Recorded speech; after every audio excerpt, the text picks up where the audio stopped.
What's up everybody? With the new patch in Heroes of the Storm, we of course did not only see a new heroes with Sylvanas and changes to the existing heroes, we also have a new map, Tomb of the Spider Queen, and I actually have a game between TeamLiquid, formerly known as Nexo, going up against a team that I thought was Team Aurora, but I was told immediately when I commentated it that it was actually supposed to be the Dream Team, and then another player of the same team told me that the name is HakunaMatata. So apparently they don't really know which team name they should go for either, but regarding that, it's still a team. They had a lot of games that day in Team League, and they're going up against the former Nexo squad against TeamLiquid.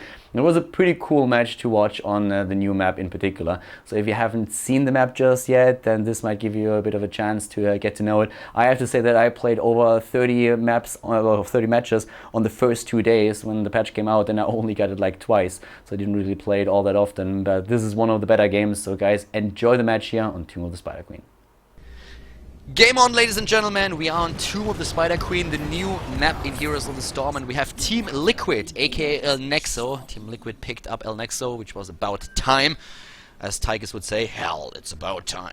And we're having them going up against Team Aurora, or at least against most players of Team Aurora. So this is a Hero League match, or a Team League match actually, that the teams played against each other. We're having Falcon on Jaina for Team Liquid, we're having Grandpaquette on Rhaegar, Lucifron on Chen, Vortex on Abathur, and Black Scorp on Illidan. So they got the Abathur Rhaegar comp together with Illidan here. On the right side of the map, the red team, aka Team Aurora, with Holo on Zeratul, Vipellino on ETC, Alistar on Sylvanas. We're having LoL vs XD on Tyrande, which got a pretty big change in the last patch, and Tony on Uther. So, this is going to be a fun game. The map is actually rather small, but you still have your 3 lanes, and well, basically with every wave that spawns on the map, there's also 3 spiders, and those spiders drop gems that you can collect, and then you can turn them in those thingies over here, and then you will have spiders spawning for the team that, sends those in. So there's the 3 spiders that drop the gems. But in this case right now, we've been talking, of course, already a bit about the new changes, and this is one of those games that was played just recently in Hero League, which gives us a bit of an idea what the teams are currently practicing with. Falcon just barely surviving there at the top lane. It was a nice gank by Team Aurora there. We have Alistar on his Jaina, of course, on his Sylvanas do a lot of work. But as this is just the beginning of the patch, a lot of teams are of course experimenting with builds now and trying to find out how those changes really affect their compositions and the heroes in general. And that especially includes also Uther, who got a lot of changes, and also Tyrande. They shifted a lot of the talents of Tyrande around, which will result in a lot of different builds for her. And we could even see a complete right-click build, since Nexus Frenzy on level 20 is now an option for the hero. At this point, one of the things that I just want to highlight once again though is that we're having for ETC Scouting Drone chosen.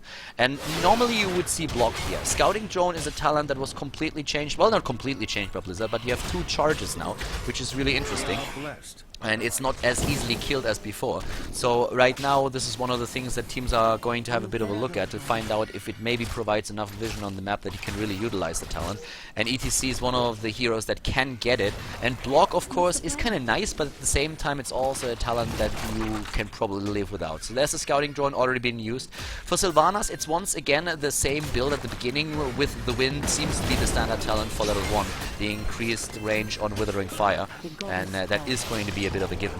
With Abathur, we had of course a lot of different, a lot of changes now, especially when it comes to the toxic nests. They got increased a lot, especially their damage. But in this case, as we see an Illidan build for Team Liquid, the former Nexo team, we are currently having Pressurized Glance on level 1. So it depends a bit on what kind of composition you play with a hero like Abathur. If you play something like the Russians did and you're trying to go for a double Jaina, since all the damage that she has now, which we will probably see in this game as well, you have the option to either go for a build that does more damage to single heroes and can go for the stab, or you can go for something like the Toxic Nest, but it's very map dependent of course what you choose. In this case right now we're having an Illidan. Oh, Lucifron! Look at that! Holo jumping in together with Vipellino and taking him down. But as Chen dies, Illidan of course benefits really a lot from having Rhaegar in his team. And oh, up at the top, Falcon! Wow, that heal in the last second. Alistar on Sylvanas not able to take him down. Very, very well done there. And yep, Falcon just moving back for now. Down to the bot lane, we're having Vipellino, Holo, and Tony just rotating over here. Level 5 versus level 5. And at this point it's gathering power on Zeratul again We're having Echo Paddle on ETC. You can really see that ETC tries to go for the scouting drone talent to experiment with it, but he still sticks with the rest of the build, at least thus far. Lucifron just moving back up to the top. We're having the Searing Arrows taken on level 4 for Tyrande now, and that's basically exactly what we've been speculating about already earlier. Oh, Alistar using that wave in the last second to get away. Gets a heal from Tony here on his Uther. And at the same time, over here we have Adrenal Overlord. So it's basically the same build that most of the players chose to play on Abathur before the patch. Not really a lot of changes to that, but of course with what we have now for the Ultimate Evolution, that hero suddenly becomes really attractive. We can see down here, by the way, the gems that have been turned in by the teams. 32 of 50 and 27 of 50 have been turned in so far. Down to the bot lane, that's where we're seeing LOL6D moving back.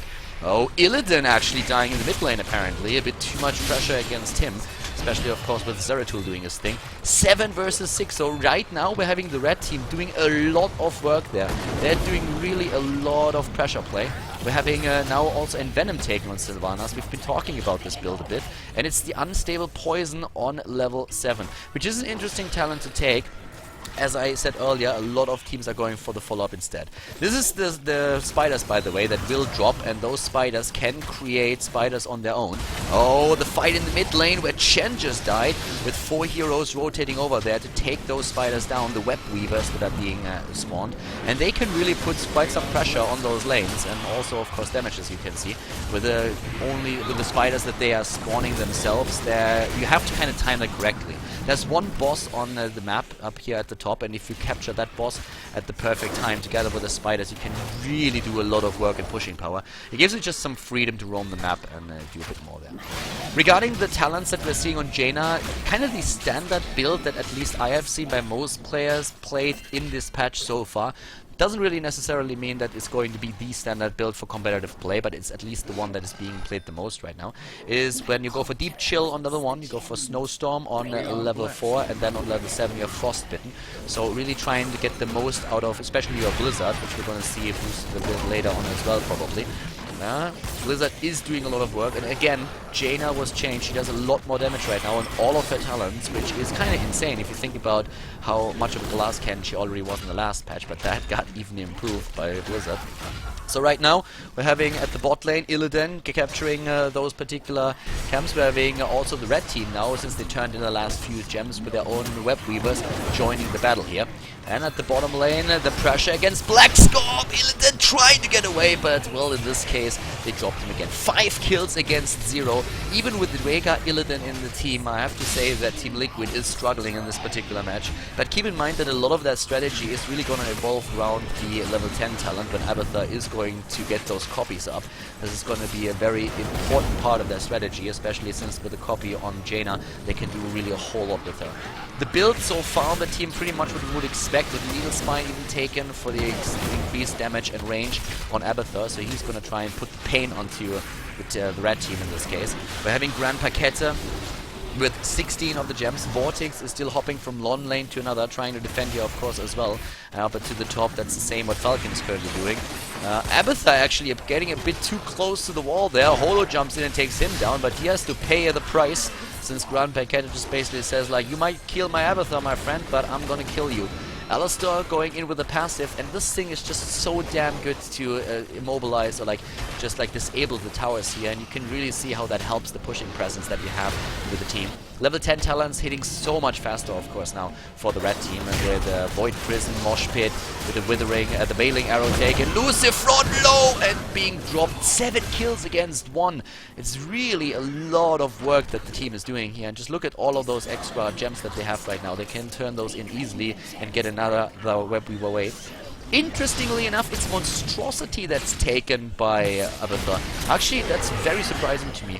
I would have bet money on them going for the copy, since they have Jaina, and with all that extra damage on your abilities, with plus 20% ability power and then also the damage from the right click, this seems to be like the go-to talent if you run a Jaina comp. Don't get me wrong, the Monstrosity is actually decent right now. I think that Blizzard still screwed up a bit because the Monstrosities, they don't die after a certain amount of time. And the level 20 talent for the Monstrosity boost is kind of useless right now because, well, it still says that it's going to increase the time that you have your Monstrosity by 50%, which is kind of, yeah, pointless right now. But the Monstrosity can actually be used now to just like move back. You always have it on the lane. And it can have, especially on big maps, a lot of pushing potential. Especially if you save it from your opponent, so it's not a bad talent per se. Up at the top, nice Void Prism, and just look at those kills. Oh my god, like Jaina gets dropped. Luciphone is not making it either, and that's 9 kills against 1 right now. That Starfall from LOL16, the perfect position, and with the talents that we are seeing here, especially on Tyrande, you can see that now with the Lunar Blaze, the range increase that you get is already there. Tyrande got changed a lot. If you remember that on level 16, she actually got a talent that, sorry, on level 13 it was right here. You get a talent which increased the radius of the Lunar Blaze. That got already changed. Like, you have that automatically right now, so it's much easier to hit those stuns. An attempt to get the boss, but Blackscorp is jumping in. Falcon is there as well. They're really trying to go for it. Boss is already there. Blackscorp is interrupting it for now. Luciphone is jumping in as well. They're really trying to get it. Look at Falcon with all the damage. And here comes the Kek. He kicks them away. And they capture the boss. They got 1 kill already. They get the kill against Zeratul as well. And Vipolino dies too. Oh my god. TeamLiquid. This is disgusting. They jump in at the last second. They kick everybody away. They capture the boss. Suddenly they hit level 13. Oh my god, I can't believe it. Like, with everybody on the side of the red team trying to get into the circle, it was an easy kill by Falcon, going straight for the Blizzard here and getting so much damage in. Suddenly they have the 13 talent as well, and that means that we're seeing Sprint on Jaina right now. We're having the spatial efficiency on the side of Abathur, and oh boy did that do work. Great steal here by especially, of course, Chen.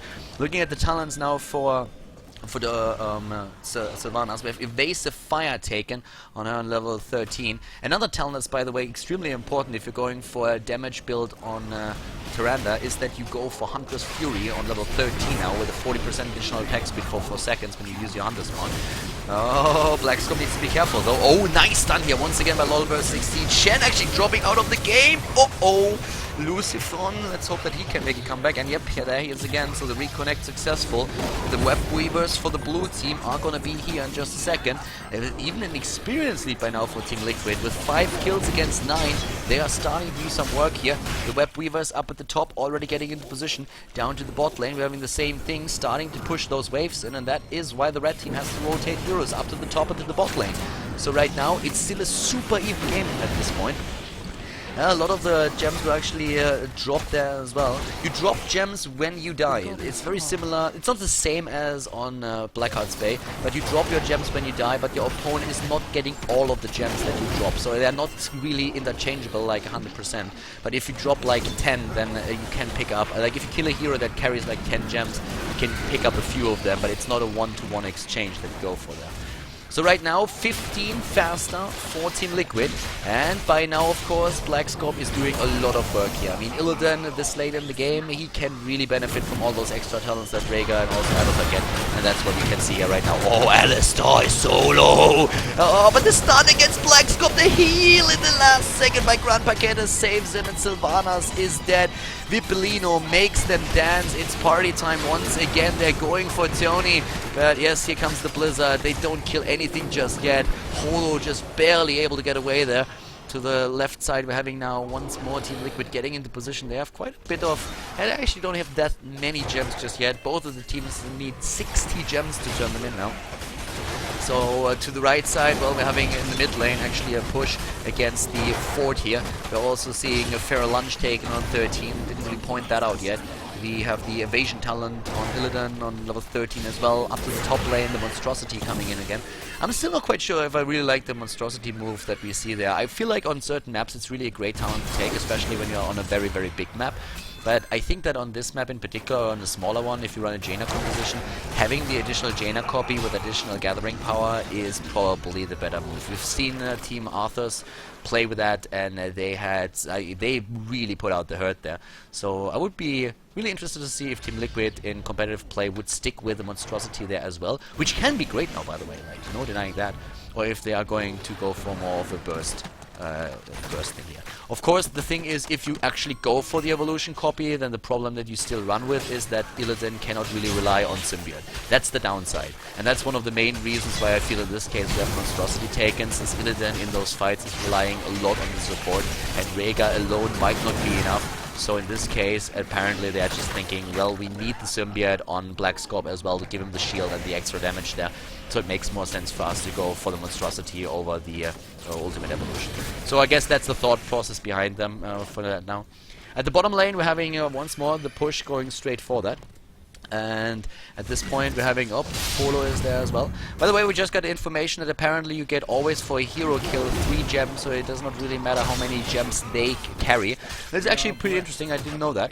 I actually have very, very bad luck when it comes down to playing on this map. I played like 30, 40 maps already in this patch, and I got the map, I think, 2 times. 2 times, maybe 3 times, but that's about it. So very, very surprising that the map doesn't really drop that much for me. But yeah, so if you kill a hero, apparently you can get 3 gems, and your opponent's team just loses theirs. Oh, Lucifer, look at that keg. It's a mini keg! It's the mini keg! The shrink ray on the keg. I like it. Zeratul is down, and oh god, Tyrande is dead as well. Vipellino with a really good ult here, but they cannot capitalize on it since, well, there's not really a whole lot of heroes that are still alive. Alistar, Vipellino already down. Alistar is trying to escape, but Black Scorp jumps in and takes them out. So yeah, the gems dropping for the red team, those are going to disappear in just a second, and as you can see, those 3 additional gems for Black Scorp drop, as we already saw as well. Looks like they are going to try and go for the boss up at the top lane. At least that's where we're seeing Falcon being in position. Nobody really cares about what Falcon wants though, and that's why the rest of them just moves to the right side together with the monstrosity and take down the keep instead. So apparently now they are finally having they're finally like, it's a bit of a pity party now.